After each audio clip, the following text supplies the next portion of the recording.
Ok, donc moi, je vais vous... C'est parti. Ah, c'est bon, c'est bon. Le cerveau est parti. Bon, ok. Merci. De toute façon, bon, ça devrait aller. Merci à tous d'être venus en si grand nombre. Bon, pour ceux qui ne voient pas sur le stream, ah ouais.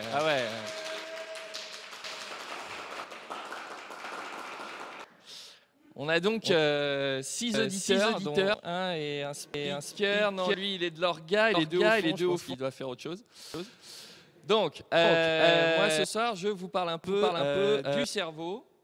Et je vais essayer quand même de faire des liens avec l'informatique, parce qu'on est dans une école d'informatique.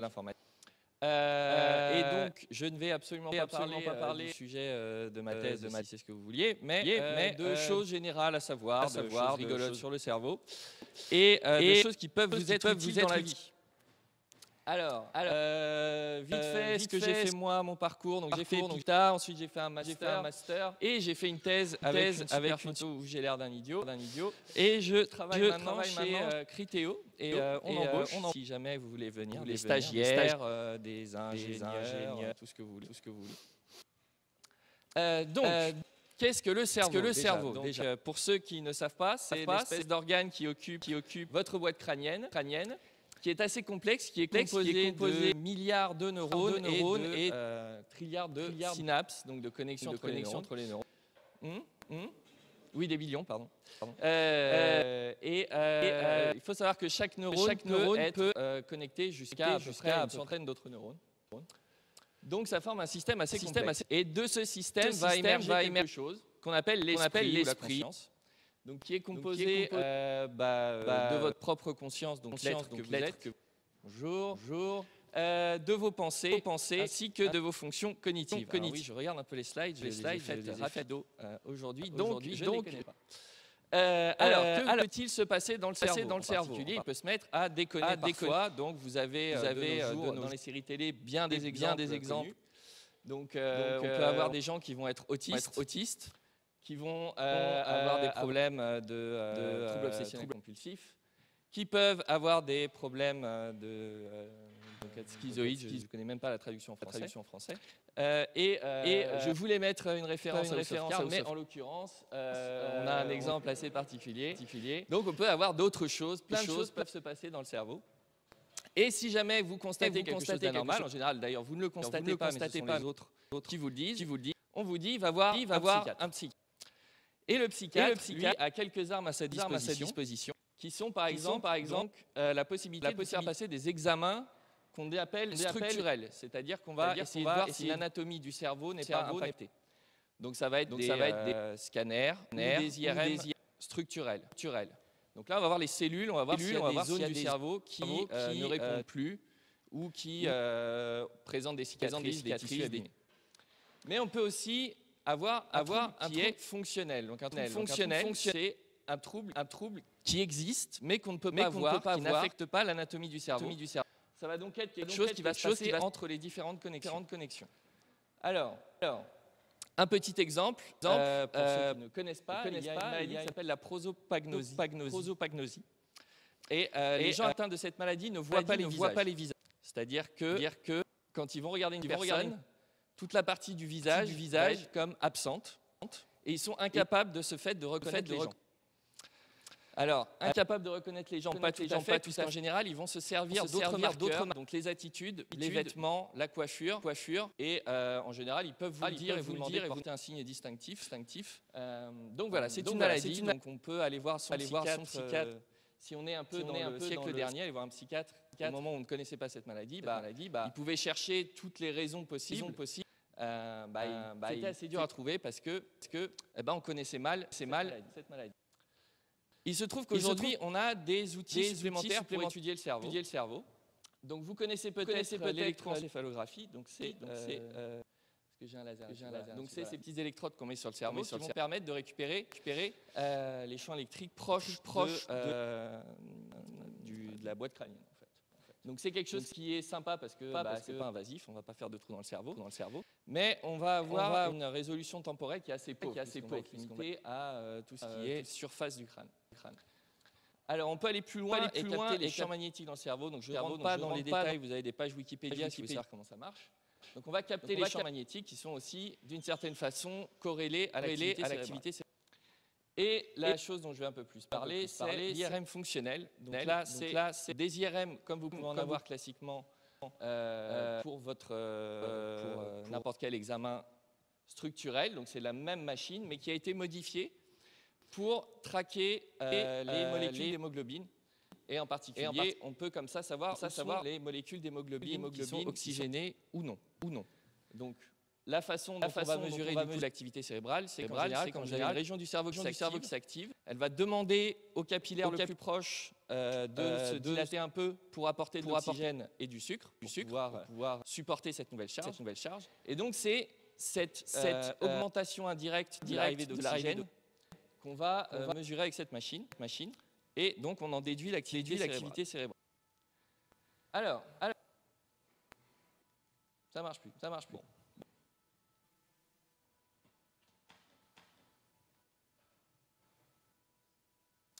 C'est le PC qui a...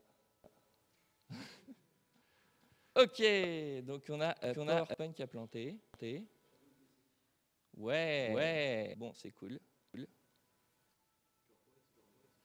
Hein? C'est tout à fait corporate, c'est le PC du boulot. Hein.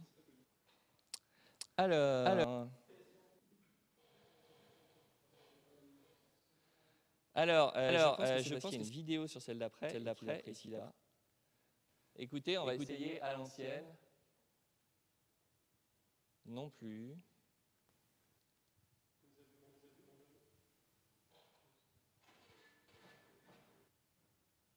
Alors, est-ce qu'il veut bien nous le faire?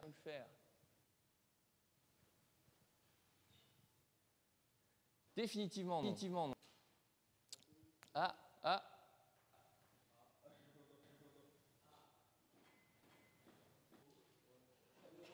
Bon. Qui veut faire une annonce en attendant? Non. Il est mort de chez mort.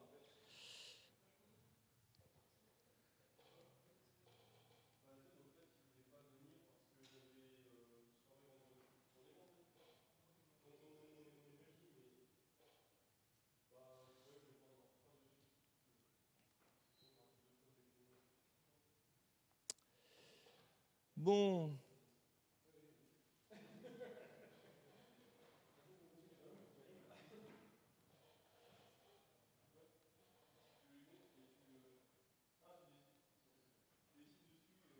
Ok, bon, j'ai viré la vidéo et ça passe.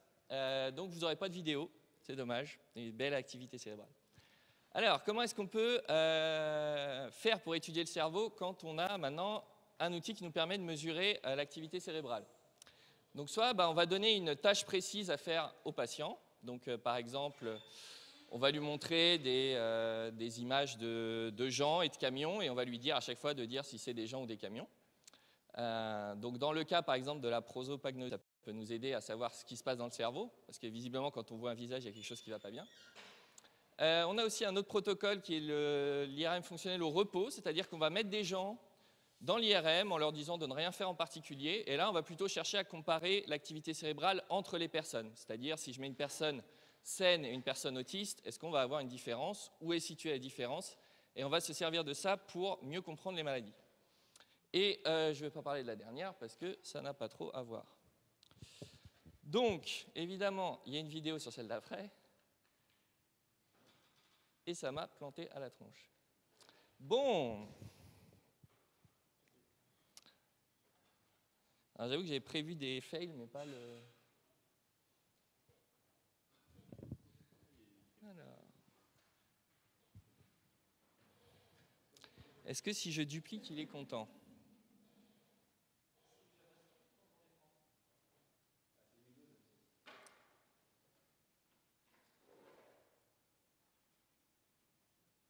Alors, voyons. Est-ce que c'est du JavaScript le fond d'écran? C'est une bonne façon de meubler.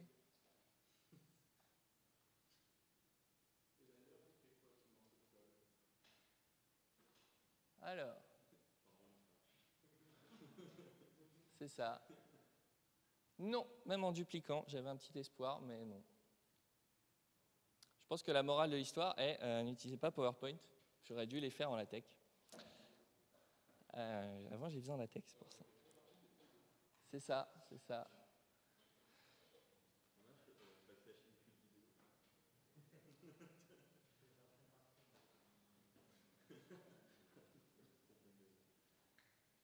Bon, on a la preview qui marche. On va prendre la preview. Et puis, on va prier. Alors, je vais vous parler de l'étude d'un système plus particulier du cerveau. Donc, bon, j'ai décidé de prendre ça comme exemple. C'est l'étude de comment est-ce que notre cerveau va voir les choses. Alors, on a un petit protocole qui nous sert à, par exemple, savoir quelle zone du cerveau est liée à quelle zone dans une image qu'on voit. Donc, on va montrer cette image-là. Normalement, s'il y a la vidéo, vous devez voir que le damier va tout simplement faire des tours. Et ça nous permet, en fait, après, en regardant l'activité cérébrale qui correspond à une image, pour chaque position dans le cercle ici, de trouver la zone du cerveau qui est activée pour un angle ici particulier. Donc pour ce damier-là, par exemple, c'est tout ce qui est en vert qui va être activé. Donc c'est à peu près dans cette région. Et donc là, qu'est-ce qu'on voit? Que quand on va présenter les différents angles, en fait, on a un mapping dans le cerveau qui correspond exactement aux angles. Donc vous voyez que c'est à peu près le même gradient, juste qu'il est inversé. Alors, ça tombe bien parce qu'après, j'ai pas de vidéo. Donc on va retenter. Attention, est-ce que s'il n'y a pas de vidéo? Ah, s'il n'y a pas de vidéo, il veut bien. J'ai parlé trop vite. Ah, mais décidément.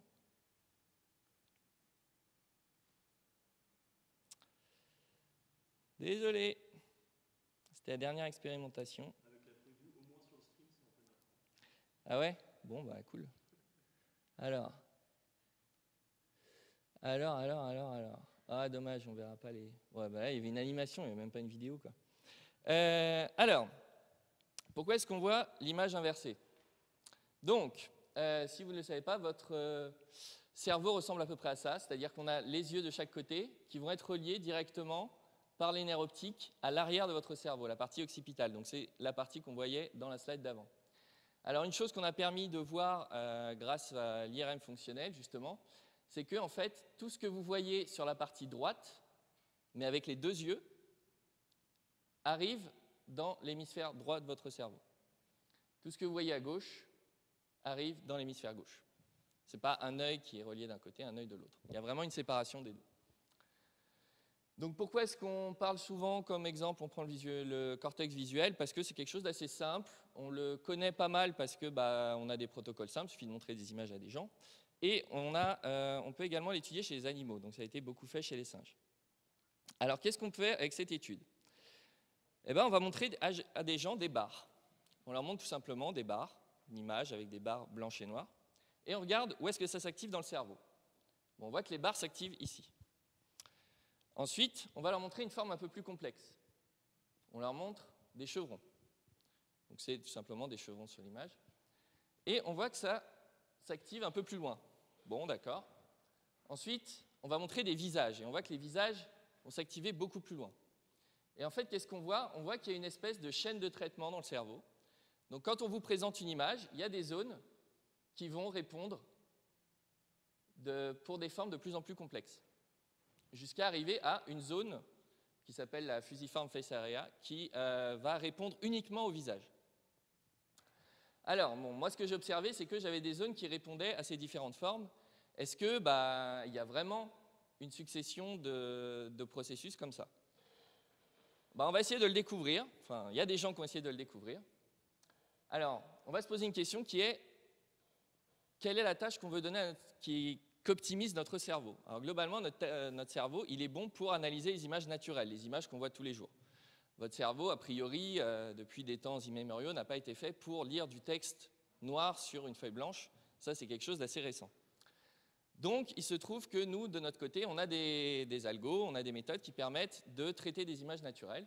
Donc, par exemple, ici, on voit une décomposition en ondelettes. Donc, on voit qu'une image va être décrite par plusieurs échelles. Alors, il se trouve qu'on a... c'est dommage, sans les animations, ça rend moins bien. Alors, il y a quelque chose dont vous avez peut-être entendu parler, qui est le deep learning, donc qui consiste à avoir... Donc, c'est un modèle qui est un peu inspiré du cerveau.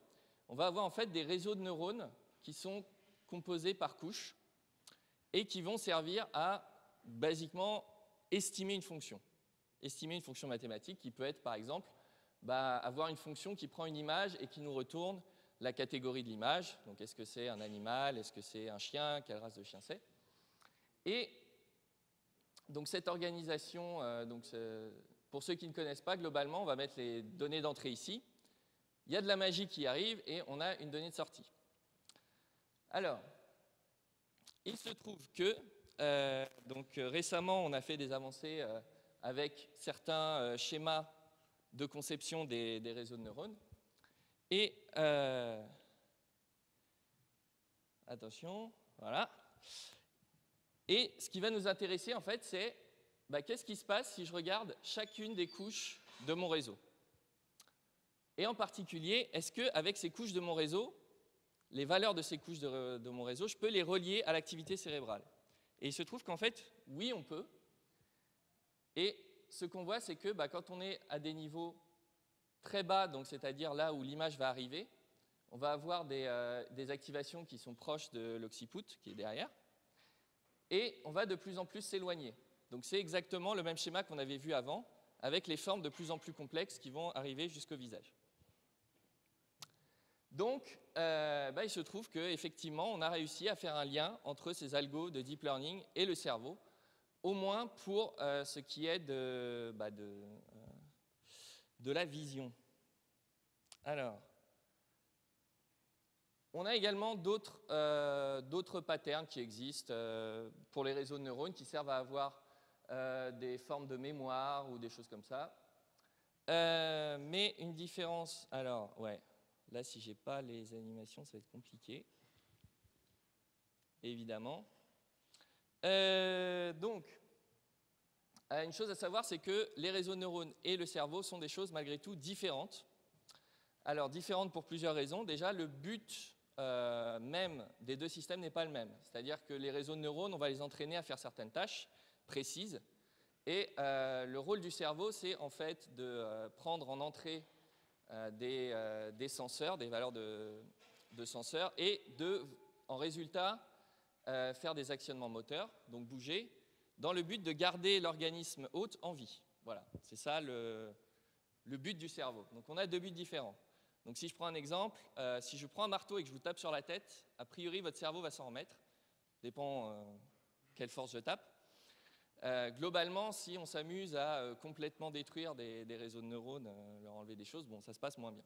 Parce que justement, le cerveau c'est quelque chose de biologique et pas quelque chose d'informatique. Alors, j'avais mis une super image. On va essayer quand même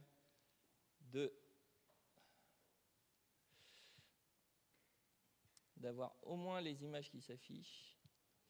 S'il vous plaît. Peut-être.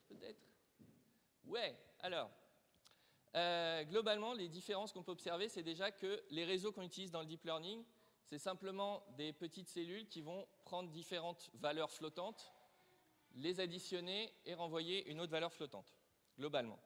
Il se trouve qu'un neurone, en fait, c'est pas du tout la même chose. Donc c'est quelque chose qui va prendre plusieurs entrées, mais où il y a différents autres types de neurones qui vont se brancher un peu partout. Donc c'est déjà plus compliqué. Une chose aussi, c'est que le neurone que vous avez dans vos algorithmes, il fonctionne. Donc en entrée, on met des valeurs flottantes, il en sort. Le neurone biologique est plus dynamique, c'est-à-dire que lui, en fait, il ne va pas renvoyer des valeurs avec une certaine force, il va envoyer des impulsions électriques à une certaine fréquence. C'est comme ça qu'il va dire si oui ou non il veut envoyer un signal fort ou pas. Donc on avait vu l'architecture du réseau de neurones en plusieurs couches. Bon, il se trouve que le cerveau, c'est un peu plus compliqué. On ne sait pas exactement si c'est un arbre ou un graphe. Voilà, pour l'instant, enfin, si c'est un réseau de neurones ou pas, ou s'il y a des boucles, on ne sait absolument pas comment il est organisé. Par contre, bon là, après, on va plus dans le philosophique, mais il y a plusieurs hypothèses. C'est déjà que on a plusieurs sous-unités qui vont avoir des tâches différentes, optimiser donc des fonctions différentes. On sait que, donc on a vu chez plusieurs espèces qu'il y avait des données dans l'ADN qui permettaient d'avoir une organisation de départ du cerveau faite de telle façon à apprendre certaines choses plus vite pour améliorer la survie. Donc on a une sorte de bootstrap, enfin, on a des sortes de plans qui sont dans l'ADN. On sait qu'il y a des zones du cerveau qui apprennent par renforcement, donc on connaît tous, si vous ne connaissez pas, c'est simple, si vous faites quelque chose de mal, on vous punit, si vous faites quelque chose de bien, on vous récompense, sauf en ninja, quoi que vous fassiez, vous êtes puni, ça c'est justement pour contrevenir à ça. On sait qu'il y a certaines zones du cerveau qui vont router de l'information, donc selon la situation, etc. On sait également qu'il y a des neurotransmetteurs qui vont venir changer la façon dont les neurones s'activent.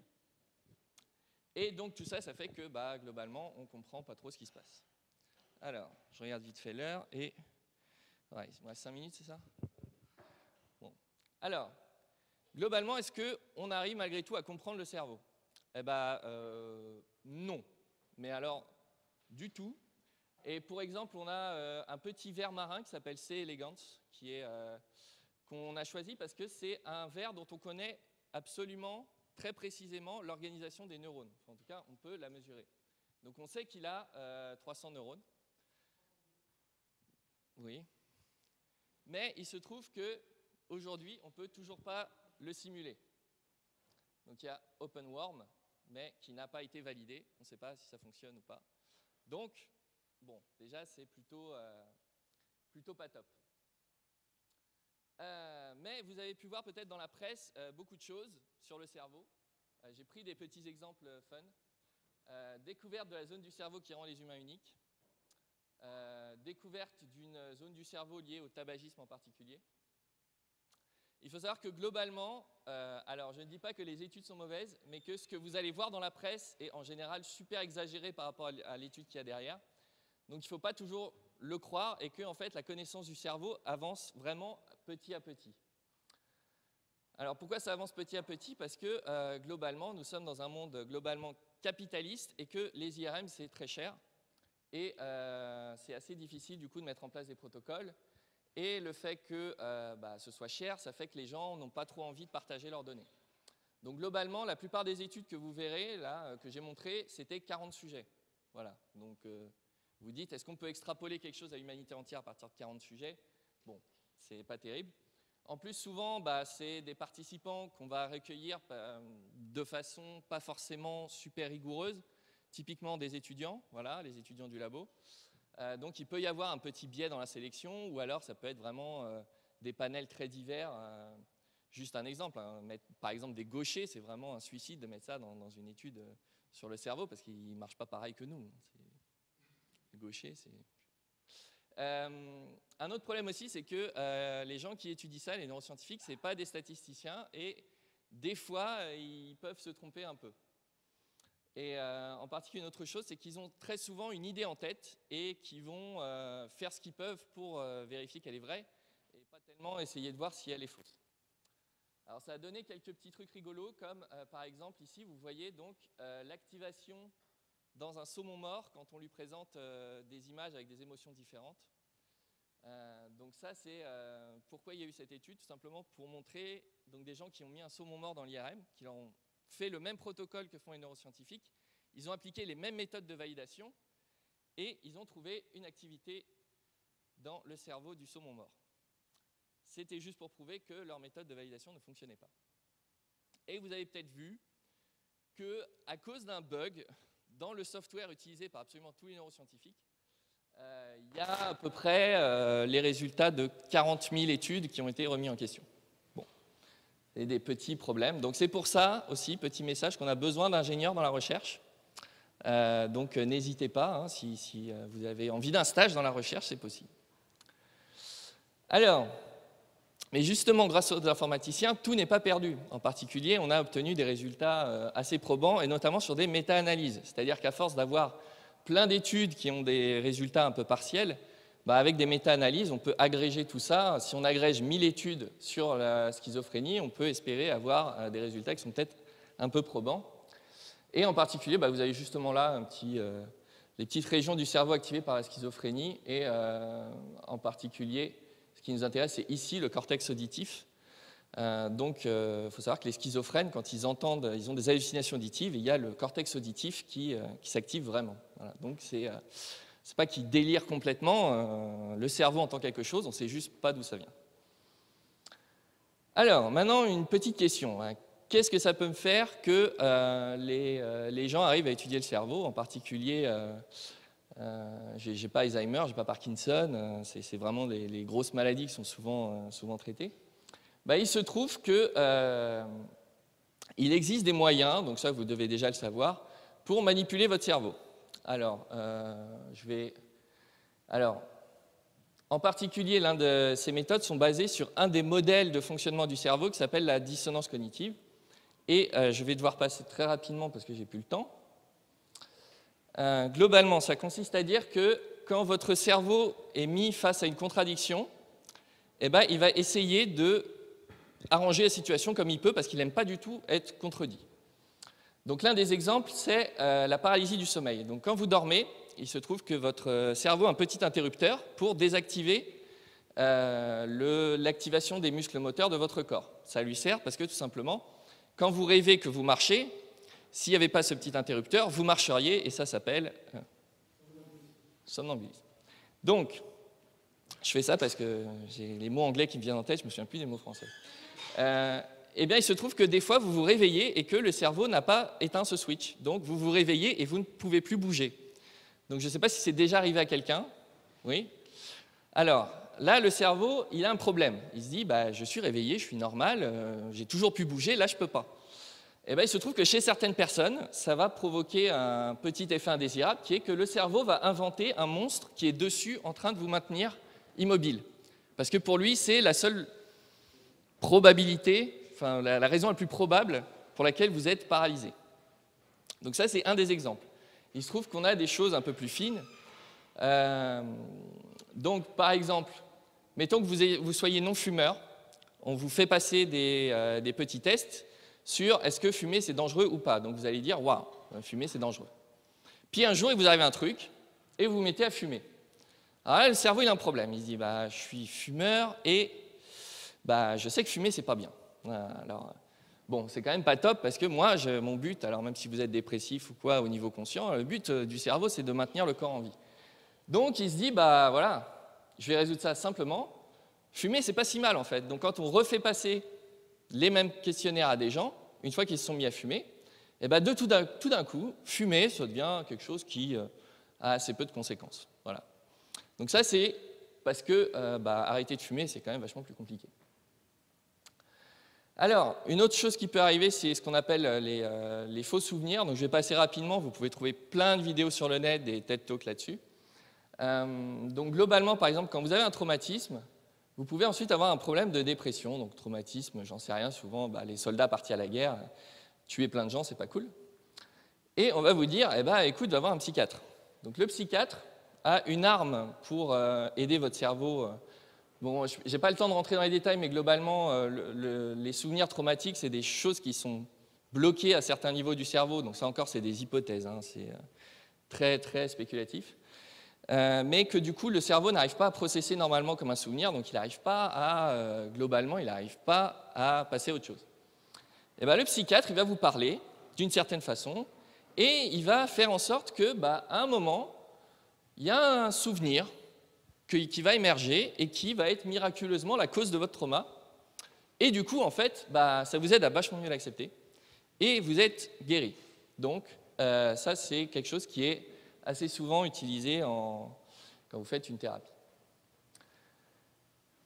Alors, une autre chose dont on n'aime pas trop parler, c'est le neuromarketing. Il se trouve que, avec toutes ces études, il y a des gens qui se sont dit, c'est super, parce qu'on sait comment attraper les gens pour les rendre accro à quelque chose. Et en particulier, ça a donné lieu à toutes ces petites applis qui sont basées en fait sur ce qu'on appelle les micro-récompenses. Donc, on va vraiment vous accrocher et vous donner des toutes petites récompenses et vous pouvez le montrer à vos amis. Et ça fait que vous allez vouloir de plus en plus y jouer. Et on a même des gens qui sont en situation de manque après. Et quand je dis de manque, c'est les mêmes systèmes que quand vous avez des addictions un peu plus dures. Alors, je vais faire une petite expérience, mais on n'a pas le temps. Donc, je vais juste vous demander si vous avez des questions.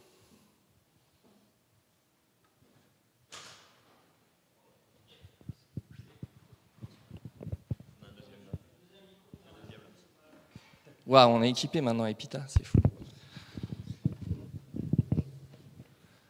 Dans un cours de Codo, compression de données, on avait vu la notion d'entropie appliquée à quelque chose où il y a des régularités. C'est-à-dire l'entropie permettait de caractériser des régularités.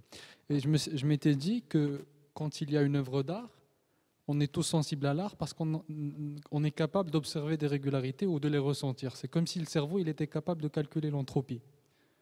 Et je ne sais pas si vous avez une réaction par rapport à cette idée. Ça, c'est une idée que je me suis faite personnellement. Est-ce qu'il y a des études sur ça ou vous avez peut-être entendu parler de ça? Il y a des études sur comment le cerveau va processer des textures, donc une forme de régularité. Je pense qu'il doit y avoir des études sur les émotions qui peuvent être induites par l'art.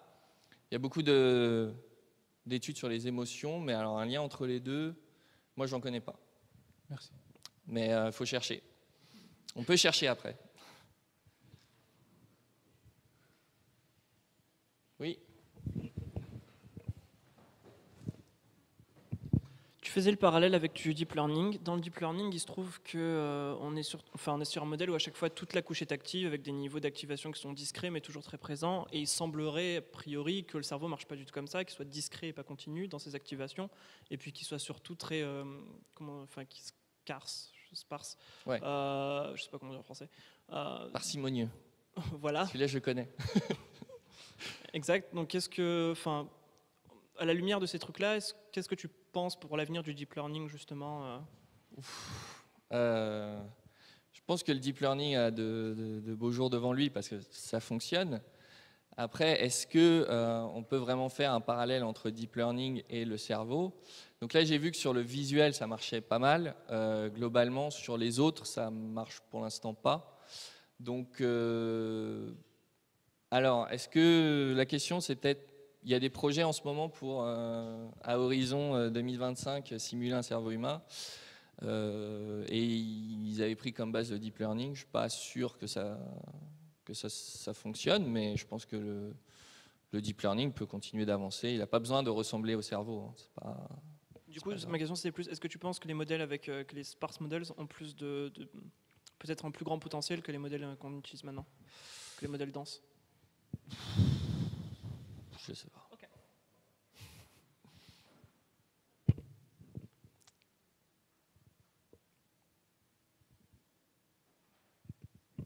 Non, c'est bon?